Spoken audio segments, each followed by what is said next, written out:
another story. T.I. on the records, one thing, all of a sudden his best friend is dead. Plies. I didn't know anything about Plies. I only heard the good records. I'm on the set with Plies to do this video, and when I heard Plies talk to me, it blew my mind, because when I got on the phone, I was trying to get where he was. Yo, what's up, nigga? What we doing with this video, cuz? And he was like, first of all, I want to make sure that we have the particulars. I'm not kidding. Right. And then we get on the video, we're shooting the video, and he came, you know, with the entertainment garb. I understand it. But you know what happened? 30 real niggas came on the set. Yeah. It was 30 T-shirts. White 30 slew-footed. And I look up, and since I've been in LA for 23 years, I said, okay, I know what I got to do. I got to go over there and meet it head on. I can't let it get out of control. And I'm not trying to be no hero, but I'm like, let me at least talk to whoever the fuck this is, because I heard him. And then, you know what? All of the security, nowhere to be found, including mine. Nowhere to be found. You know who was there? It was me, Breon, and my sister. All right, 30 niggas. I'm like, what the fuck? And the dude was like, yo, nigga, these niggas is faking our lives, Foxx. I said, who are you talking about? These niggas, punk-ass niggas run from Suge and I said, hey, we just shooting a video, because I didn't hear the music that Plies. I only heard the good records. Right. I said, no, dog, you got it wrong, man. We just doing a video, man. And then, after we calmed the situation, I shook 30 hands. I said, what's up? All right, man. Cool, good. All right, nigga. All right, cool, man. All right, t-shirt. All right, nigga. All right, cool, man. Cool, man. All right, nigga. All right, you too. All right, man. How's your mom? All right, cool, man. 30 hands. When I go in, Sophus Paul is with me. Hysterical. I was actually there too. I was there too. I'm being honest. Johnny Mac was there. Paul, he was nowhere. He was nowhere. We go in the back. He said, Foxx, I think you should stay back here. I said, nigga, I'm not finna stay back here in this dressing room. Foxx said, I know these niggas. I know these. I'm finna stay out. I'm not staying back here. So I get out there. We can't find Plies. And I understand why. Right. You know why? Because he was afraid for his life. Because you never know. He could have died. He ran to the bathroom. He ran to the bathroom, and and then when I talked to him, he said, I didn't want this for you. I said, it's not me. Yeah. I said, it's you. I said, we can still do the video. I said, I guarantee you, it's not them kind of dudes. I said, maybe 15 years ago, it would have been, I would tell you who to run from. Right. I said, but I don't think they would have these came dudes, in there shooting it would have been just, it would have been, but you know what? My girl Tasha said, you never heard Plies music? I said, no, put it on. This nigga killed I've never really, like, I said, you gotta be kidding me. He was talking about killing and goon this and kill that. I was like, are you kidding? That's what these dudes is listening to. And they want to find out, is the dude really real? Because we're gonna kill him. You can't, hip-hop was not designed for that. Right. No. And that's all I'm saying. Hip-hop wasn't, and I know I sound old right now, I know I sound crazy right now, but at the same time, it's like, Zoe, speak on it, Zoe, I'm sorry. And I don't mean to, let Poetess have a word, cool. I'm sorry. Cool, no, go ahead. Well, you know, Mo was on the show last night, Cool Mo D, and he was talking about hip-hop in the beginning and why they were hard, what the purpose of being hard for. And he said when hip-hop blew up, at that time, R&B artists were a little bit more effeminate. Cats had jerry curls and makeup and, you know, guys. Right. As Foxx Chad says to the tail. Shout out to B. Scott. He got a big old dick. And he married Tiny Lister. So he was saying that's why, you know, you heard them, you know, rah. You know, everything was hard. Run DMC was hard. Everything was hard. But what artists, and I'm sure those artists learned this too. KRS-One told me the same thing. He said, I could go after Nelly, but if I go after Nelly for real, people take, I mean, I'm just rhyming. It's just a battle for me. KRS was like, you know, for everybody that's in the top 10 on the Billboard, I have a diss rhyme for all of them. Every year. I just do that to keep my skills sharp. But he was saying, if I were to go after them, there are people who believe in the content that I write. And they'll take it serious. So although it's fun for me, it's serious for the listener. And what people fail to realize is, as an artist, whether you accept the responsibility or not, it's a twofold responsibility. One, be true to your art and convey the truth of your life through your music.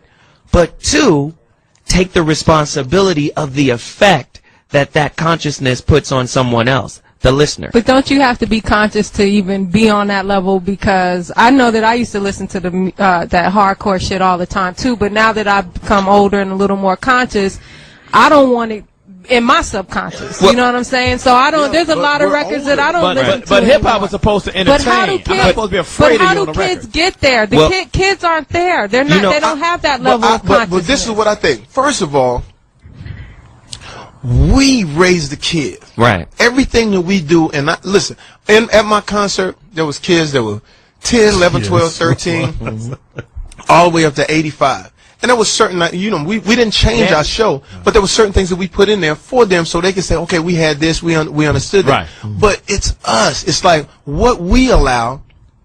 It's all on us. It doesn't have anything to do with the parents because the parents they don't have the control over what's coming on the radio. Right. They don't. They don't have any control of us sitting in a studio and saying, yeah, that's great. And the crazy part about it is, these guys are some of the most incredible lyricists I've ever heard. All they have to do is just bring it to something else. When they started talking about, that's why like now, I love how it's changing. How now it's more about the ladies and more about the party and what. Even when Puff and them started, it was more about champagne and lifestyle. Right. It was no more killing and all that kind of stuff. And so hopefully we will evolve into something better. But I'm telling you, in the South, man, I tell my sister, I said, D, we gotta stop. I said, you gotta have something. And she said, I can't help it. I love it. It's the hood.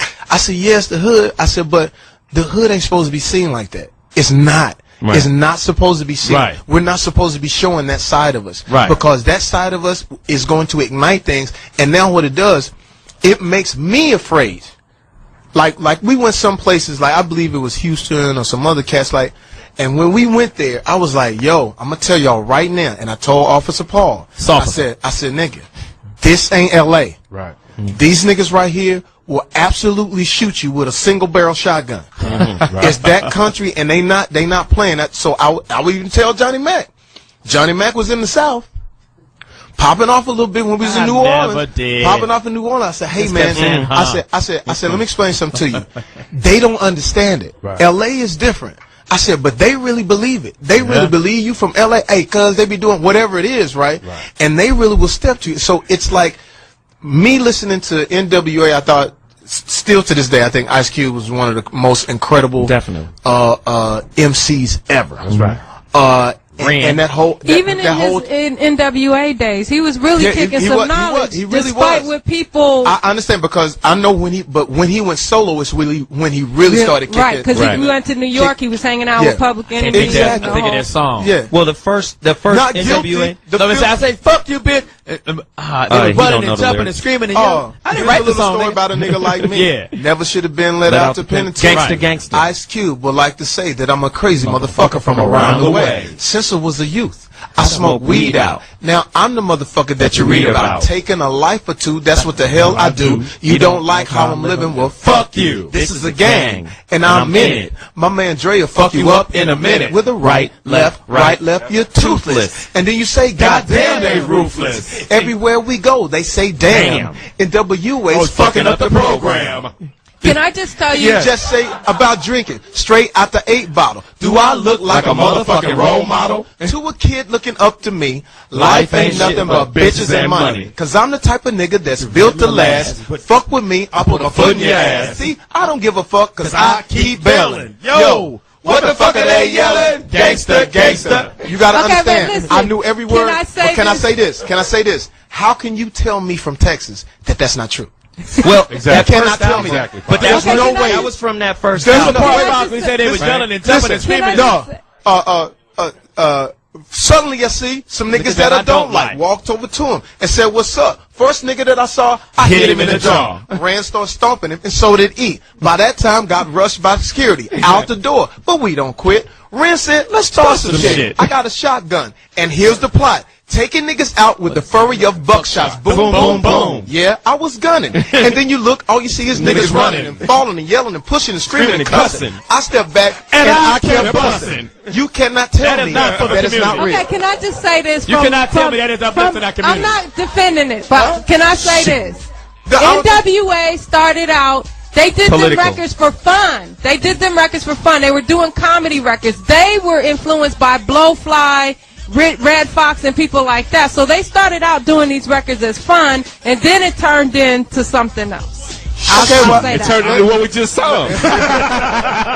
but you got. But even I think when they were making them records, I don't think they had an idea of listen. what We the all impact said, would be. "Fuck you, bitch," yeah. and kept rolling.